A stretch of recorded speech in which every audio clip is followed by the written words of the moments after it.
Hello students. आज मैं आपको इस वीडियो में इस स्टोरी के माध्यम से बताने वाला हूँ कि इंग्लिश को रीड कैसे किया जाता है, प्रत्येक वर्ड का मीनिंग क्या होता है, उसका इंग्लिश से हिंदी में ट्रांसलेट कैसे करते हैं और प्रत्येक सेंटेंस में यूज होने वाली छोटी छोटी ग्रामर का इस्तेमाल कैसे करते हैं, जिससे आपको इंग्लिश पढ़ने, समझने और लिखने में आसानी रहेगी। तो मैं करता हूं वीडियो की शुरुआत और आप कर दीजिएगा वीडियो को like. The lazy student. Lazy means होता है आलसी।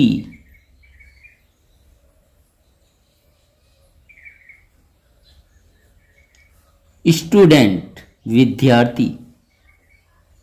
लेजी स्टूडेंट मीन्स आलसी विद्यार्थी। तो ये एक आलसी विद्यार्थी की कहानी है। वंस एक बार, वंस एक बार, आ एक, सेज साधु, सेंट भेजा। तो ध्यान रखिएगा, ये सेंड का सेकंड फॉर्म है। सेंड मतलब भेजना, सेंट मतलब भेजा। और जब वर्ब की सेकंड फॉर्म का इस्तेमाल किया जाता है तो वो पास्ट इंडेफिनिट का वाक्य होता है या simple past. Once a sage sent his, अपने। स्टूडेंट्स विद्यार्थी या विद्यार्थियों। एक बार एक साधु ने अपने विद्यार्थियों को भेजा। कहां भेजा? टू द फॉरेस्ट, जंगल में। टू द फॉरेस्ट मीन्स जंगल में। टुगेदर, टुगेदर मतलब इकट्ठा करने के लिए, इकट्ठा करने के लिए।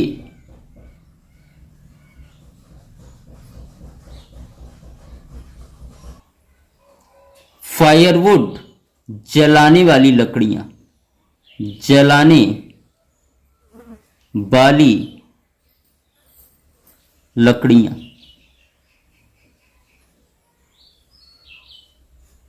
तो पूरे सेंटेंस का अर्थ देखेंगे कि एक बार एक साधु ने अपने विद्यार्थियों को जलाने वाली लकड़ियां इकट्ठा करने के लिए जंगल में भेजा। वन एक, ऑफ देम उनमें से, उनमें से किनमें से? जो विद्यार्थी उसने जंगल में भेजे थे उनमें से एक। वन ऑफ देम मीन्स उनमें से एक। वॉच मतलब था। वेरी बहुत। लेजी आलसी। उनमें से एक बहुत कैसा था? आलसी था। ही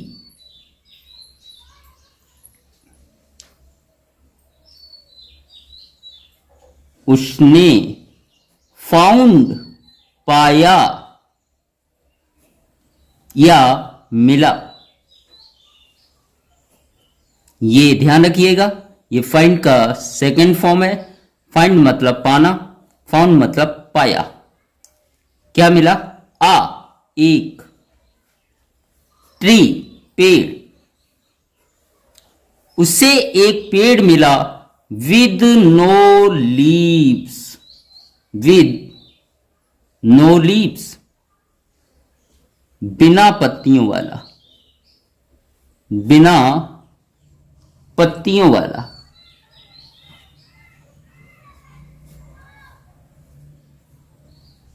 तो पूरे सेंटेंस का अर्थ क्या होगा? उसे एक बिना पत्तियों वाला पेड़ मिला, या उसने बिना पत्तियों वाला एक पेड़ पाया। ही वह थॉट सोचा, तो ये थिंक का सेकंड फॉर्म है, तो ये भी पास्ट इंडेफिनिट का वाक्य होगा। थिंक मतलब सोचना, थॉट मतलब सोचा। ही थॉट उसने सोचा, आई एम लकी, आई मतलब मैं, एम मतलब हूं, lucky I am lucky, lucky मतलब भाग्यशाली। उसने सोचा, क्या है अर्थ? उसने सोचा मैं भाग्यशाली हूं। It will be easy, it will be easy, यह है, इट मतलब यह है, विल बी मतलब होगा, इजी आसान।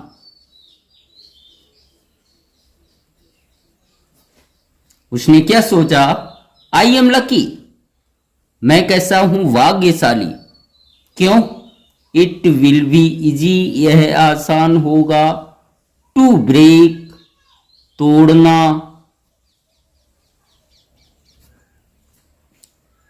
ब्रेक या ब्रेक तोड़ना होता है।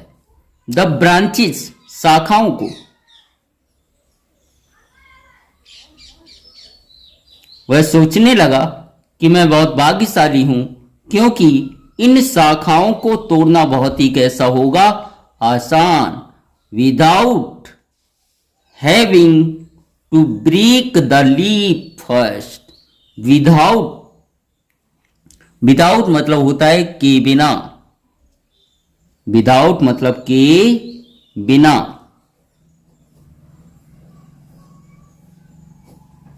टू ब्रेक तोड़ना, द लीव्स पत्तियां,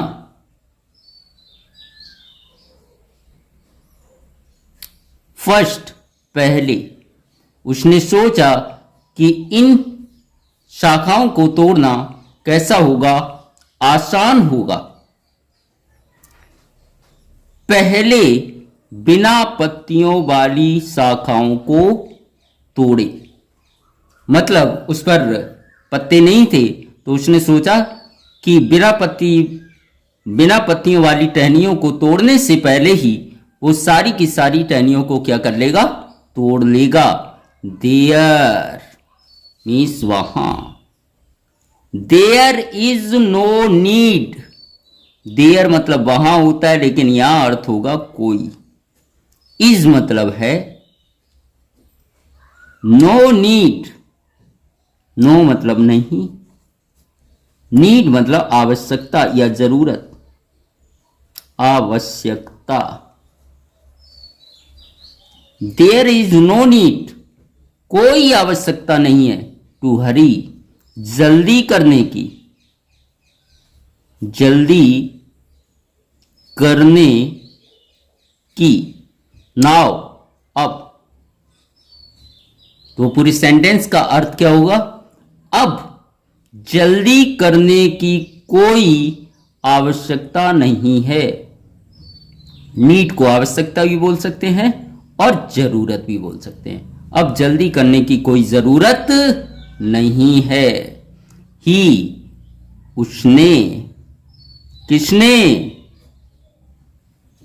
आलसी विद्यार्थी ने। डिसाइडेड, निश्चय किया, उसने निश्चय किया। टू स्लीप, सोने का, उसने निश्चय कर लिया कि वो क्या करेगा? सो जाएगा। उसने सोने का क्या कर लिया? निश्चय। फॉर, के लिए। सम टाइम, कुछ समय। उसने कुछ समय को सोने क्या कर लिया? निश्चय। उसने सोचा कि कुछ समय क्या कर लिया जाए? सो लिया जाए।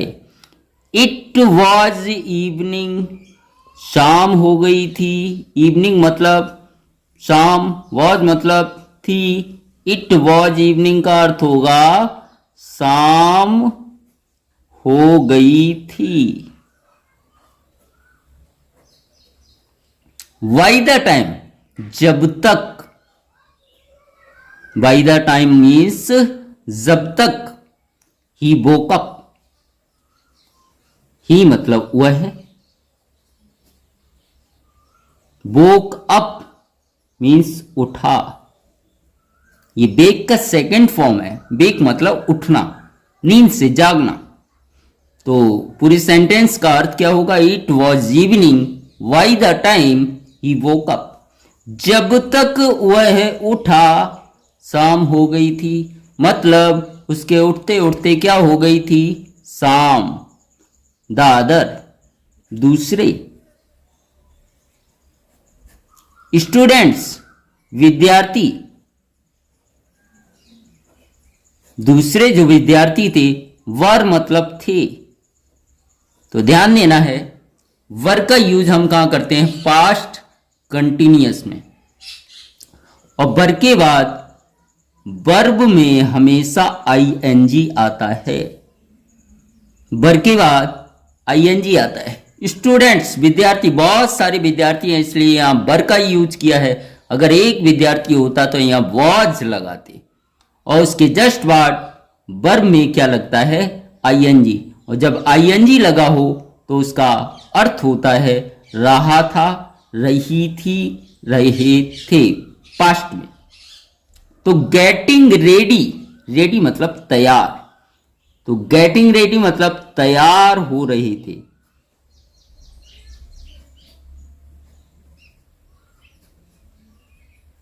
तो अर्थ क्या होगा? द अदर स्टूडेंट, दूसरे विद्यार्थी, वर गेटिंग रेडी, तैयार हो रहे थे, टू गो बैक। गो मतलब जाने के लिए, बैक वापस। दूसरे विद्यार्थी वापस जाने के लिए तैयार हो रहे थे। With their would, with their would, अपनी लकड़ियों के साथ।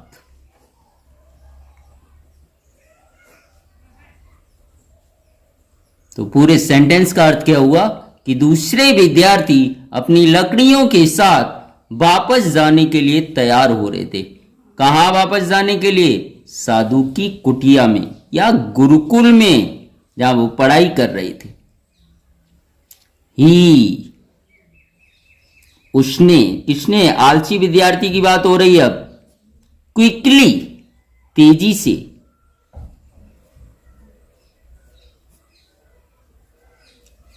स्टार्टेड, शुरू किया।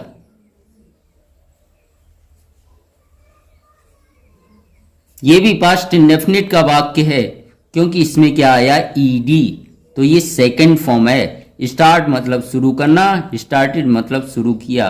उसने तेजी से शुरू किया क्या? ब्रेकिंग, तोड़ना। द ब्रांचेस, शाखाओं को। तो उस आलसी विद्यार्थी ने शाखाओं को तेजी से तोड़ना शुरू किया। बट, लेकिन, लेकिन क्या होता है? डिस्कवर्ड। बट, लेकिन डिस्कवर्ड, उसने पाया या उसे पता चला। जब वह शाखाओं को तेजी से तोड़ रहा था तो उसे पता चला दैट, कि दे मतलब वे किसके लिए? शाखाओं के लिए। दैट दे वर मतलब थी। एक्चुअली, वास्तव में।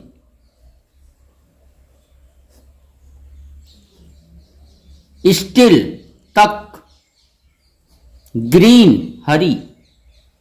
जैसे ही उसने शाखाओं को तोड़ना शुरू किया तो उसे पता चला कि वास्तव में वो अभी तक हरी थी एंड और नॉट नहीं ड्राई सूखी।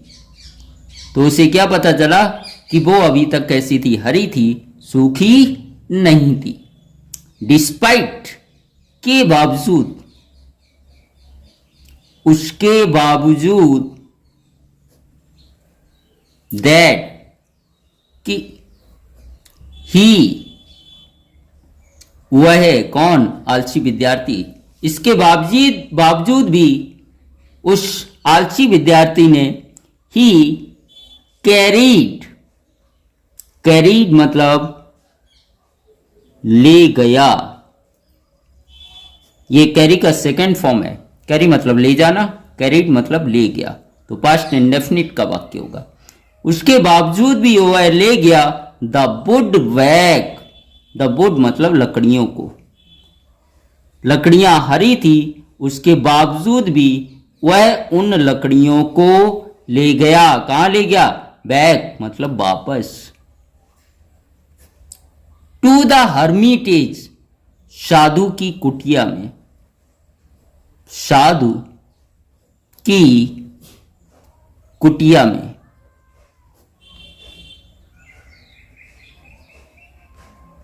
उसके बावजूद भी वह उन लकड़ियों को साधु की कुटिया में वापस ले गया।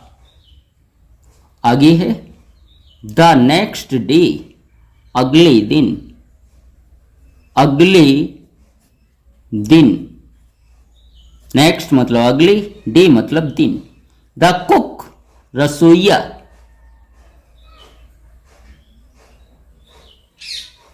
या बावर्ची,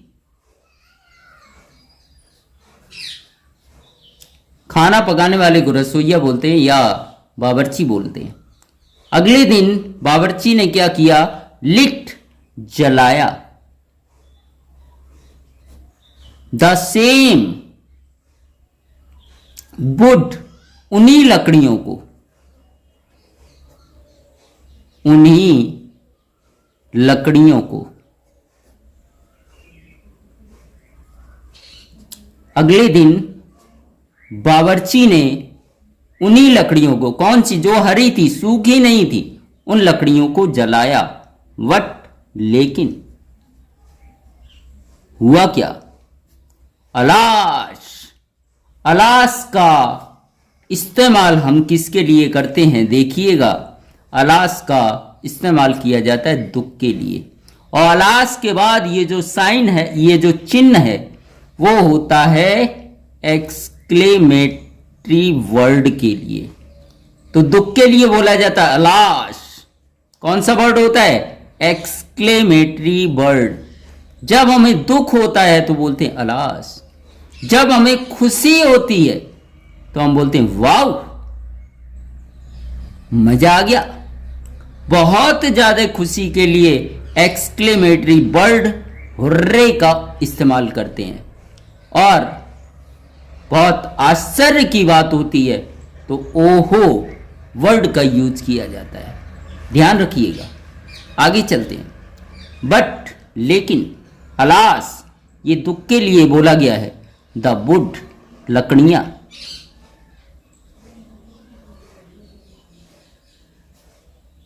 वुड नॉट बर्न, नहीं जली। हरी होने के कारण वह लकड़ियां नहीं जली। आगे क्या होता है देखिएगा। As a result, as a result, परिणाम स्वरूप। एज अ रिजल्ट, परिणाम स्वरूप। द ब्रेकफास्ट, ब्रेकफास्ट मतलब नाश्ता। परिणाम स्वरूप क्या हुआ? नाश्ता। वाज, था। डिलेड, डिलेड मतलब देरी हो गई थी।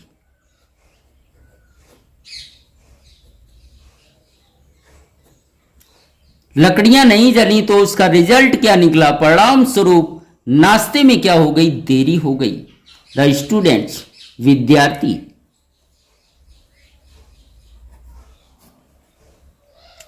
हैड टू मिस मतलब चूक गई, विद्यार्थी चूक गए। Out on an important meeting, important मतलब होता है महत्वपूर्ण, मीटिंग। तो नाश्ते में देरी हो गई थी, इसलिए विद्यार्थी महत्वपूर्ण मीटिंग में शामिल होना चूक गए। मतलब एक महत्वपूर्ण मीटिंग थी, उसमें शामिल नहीं हो पाई। ड्यू टू दिस, इसके कारण, ड्यू टू मतलब के कारण, ड्यू टू मतलब होता है के कारण, दिस मतलब इस। तो इसके कारण, किस चीज के कारण, क्योंकि हरी लकड़ियां नहीं जली, उसके कारण नाश्ते में जो देरी हो गई थी, और उसी के कारण विद्यार्थी महत्वपूर्ण मीटिंग को अटेंड करने से चूक गए। दे मतलब वे या उन्होंने, किसने, विद्यार्थियों ने। टोल्ड बताया या कहा, ये टेल का सेकंड फॉर्म है। टेल मतलब कहना और टोल्ड मतलब कहा या बताया, कुछ भी बोल सकते हो, कहा। उन्होंने कहा किससे, द सेज, साधु से।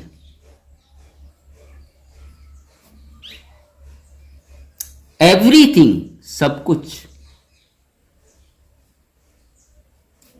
तो दूसरे विद्यार्थियों ने साधु को सब कुछ बताया।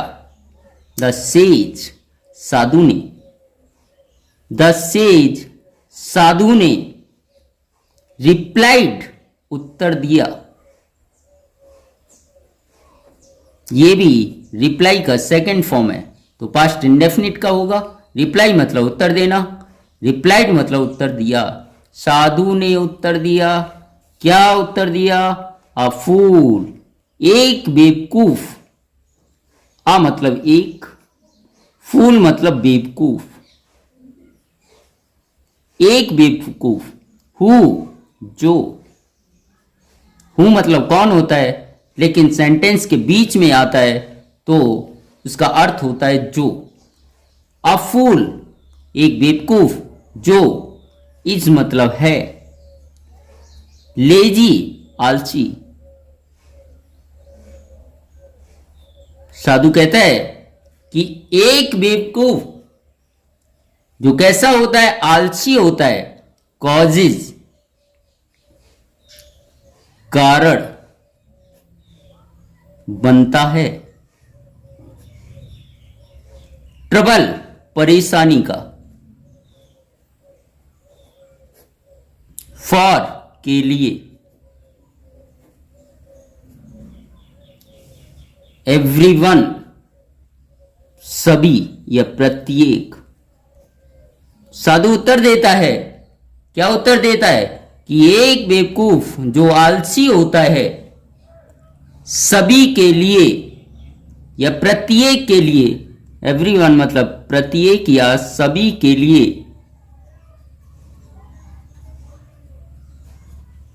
परेशानी का क्या बनता है, कारण बनता है।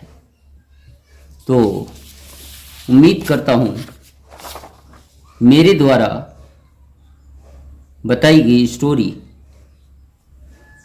आपको समझ आई होगी। इस स्टोरी का आपको सबसे अच्छा वर्ड कौन सा लगा, क्या क्या अच्छा लगा, कमेंट करके ज़रूर बताइएगा। और इसी प्रकार के अन्य वीडियो को अगर आप देखना चाहते हो तो हमारे चैनल की प्लेलिस्ट में जाइए। इसी प्रकार के अन्य वीडियो आपको मिलेंगे जो आपको इंग्लिश सिखाने में हेल्प करेगी। और वीडियो पसंद आया हो, चैनल पर पहली बार आए हो तो चैनल को सब्सक्राइब ज़रूर करें। Thank you so much.